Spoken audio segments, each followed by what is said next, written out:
अस्सलामु अलैकुम वरहमतुल्लाहि वबरकातुहू। बिस्मिल्लाहिर्रहमानिर्रहीम। हज 2025 के लिए दूसरे किस्त का ऐलान किया गया है। 16 दिसंबर 2024 तक वक्त दिया गया है। इसके अलावा फ़र्स्ट वेटिंग लिस्ट बहुत ही शानदार रही। फ़र्स्ट वेटिंग लिस्ट के अंदर बात करें तो महाराष्ट्र से 60% क्लियर हो चुका है। इसके बाद कर्नाटका से 80% क्लियर हो चुका है। दो स्टेट जैसे कि हरियाणा उत्तराखंड के अंदर 100% ख़त्म हो चुका है। जो कोटा था उसके अकॉर्डिंग वेटिंग लिस्ट क्लियर हो चुका है। टोटल 11 स्टेट वेटिंग लिस्ट के अंदर थे, जिसके अंदर से 2 स्टेट वेटिंग लिस्ट से निकल गए। अब 9 स्टेट बाकी है, जिसके अंदर सबसे ज़्यादा वेटिंग लिस्ट अभी भी गुजरात के अंदर है, 1723।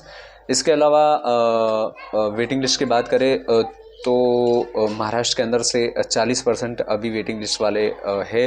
हो सकता है महाराष्ट्र भी पूरा क्लियर हो जाए, कर्नाटका भी पूरा क्लियर हो जाए। हज के जाने वाले हज्जों के लिए खुशखबरी हो सकती है। इसके अलावा गुजरात के अंदर से भी उम्मीद है, जिस तरीके से क्लियर हो रहा है 50% क्लियर हो सकता है। ये आंकड़ा 3500 से 4000 तक जा सकता है हज में जाने तक। और इसके अलावा एमपी से 2400 हाजी तक थे, जिसके अंदर से 900 हाजी 2700 हाजी तक थे, जिसके अंदर से 900, यानी कि वहाँ से भी 32-33% जो वेटिंग लिस्ट है वो क्लियर हो चुकी है।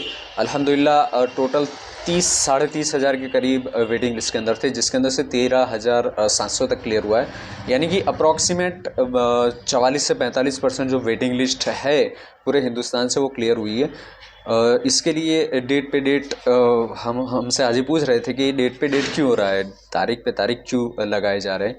तो यही वजह थी जिसकी वजह से हमारी उम्मीद से भी दुगना वेटिंग लिस्ट निकला है। जैसे हम सालों से 3-4 सालों से मैं इसके ऊपर काम कर रहा हूँ, तो उसके ऊपर जो वेटिंग लिस्ट का एक हमारा अंदाज़ा होता है, उस अंदाजे से भी दुगना यहाँ पर वेटिंग लिस्ट क्लियर हुआ है। ये खुशखबरी की बात है। और हो सकता है इंशाल्लाह पूरे हिंदुस्तान से अभी जो 17,000 के करीब हाजी जो बाकी है, हो सकता है कि हज में जाने तक सारे लोगों का भी क्लियर हो सकता है। और दूसरा कि 500 महरम कोटा भी हज कमेटी की तरफ से निकाला गया है। वो 500 वाला कोटा जो है वो इन लोगों को वो लोग भर सकते हैं जिनके महरम को जाना है। जैसे कि भाई जा रहा है तो बहन को आना है, उनके साथ कोई महरम नहीं है तो बहन अपने भाई के साथ भर सकती है।